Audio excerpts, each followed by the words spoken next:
सोनम वांगचुक एक बहुत बड़ा देशद्रोही है। सोनम वांगचुक एक बहुत बड़ा देशभक्त है। साइकोलॉजी में एक टर्म है कन्फर्मेशन बायसनेस। अभी जंतर मंतर में बहुत बड़ा प्रोटेस्ट हुआ, सीजेपी ने करवाया था, जो कि पेपर लीक के ऊपर था। और इस प्रोटेस्ट की वजह से हमारा देश दो हिस्सों में डिवाइड हुआ था। एक हिस्सा जो ये समझता था कि प्रोटेस्टर्स हमारे इस देश को बचा रहे हैं, और दूसरा हिस्सा जो ये समझता था कि प्रोटेस्टर्स इस देश को डुबा रहे हैं। और पता नहीं आपने नोटिस किया है कि नहीं किया है, बट जो भी पहले से बीजेपी को सपोर्ट करता था वो इस प्रोटेस्ट के अगेंस्ट में था, और जो बीजेपी के अगेंस्ट में था पहले से, वो इस प्रोटेस्ट के सपोर्ट में था। और मैक्सिमम टाइम कुछ ऐसा ही होता है। तभी मेरे दिमाग में एक ख्याल आया कि क्या लोग अपने मुद्दों को सपोर्ट या अपोज करने के लिए अपने इन्फॉर्मेशन और फैक्ट्स के ऊपर डिपेंड करते हैं, या फिर उनका परसेप्शन उसके लिए सबसे इंपॉर्टेंट रोल निभाता है। और इसी चीज़ को जानने के लिए जब मैंने अमेरिकन साइकोलॉजिकल एसोसिएशन का ये आर्टिकल पढ़ा, तब मुझे ये पता चला कि एक मोटिवेशन, आइडेंटिटी और आइडियोलॉजी कंबाइन होकर एक ह्यूमन जजमेंट को कमजोर करती है। पीटर डिटो नाम के एक साइकोलॉजिस्ट थे, जिनका ये मानना था कि अगर आपको कोई बात नापसंद है तो उस नापसंद बात को मानने के लिए आपको बहुत सारे इन्फॉर्मेशन, बहुत सारे फैक्ट्स लगेंगे जिससे आपका परसेप्शन चेंज हो।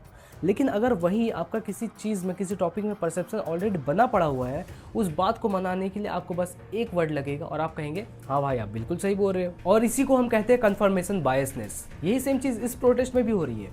अपने अपने परसेप्शन के हिसाब से लोग अपने अपना टीम चूज़ कर रहे हैं, और इसका सबसे बेहतरीन फ़ायदा उठाते हैं मीडिया और सोशल मीडिया वाले। आप इसका एक एग्जांपल लो कि अगर कोई बीजेपी का सपोर्टर है, उसका अगर फ़ोन इस्तेमाल करो, उसका सोशल मीडिया खोलो, तो उसमें आपको बीजेपी के फ़ायदे, बीजेपी के अच्छे अच्छे काम, बीजेपी के सारे गुण आपको उस फ़ोन में रील्स के तौर पर, पोस्ट के तौर पर दिख जाएंगे।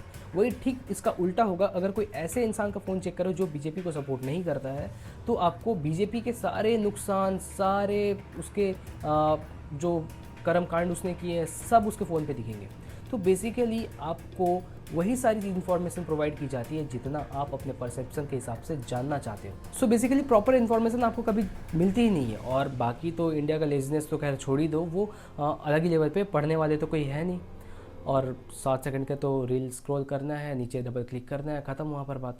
तो बेसिकली ये जो मेरा वीडियो है, ये बेसिकली एक क्वेश्चन मार्क वाला वीडियो है कि आप अपने बारे में एक क्वेश्चन मार्क देकर सोचो कि क्या सच में आप जिसको सपोर्ट कर रहे हो या फिर जिसके एंटी हो, क्या अब उसका कोई वैलिड रीज़न है भी या फिर नहीं, या फिर बस अपने परसेप्शन के हिसाब से चल रहे हो।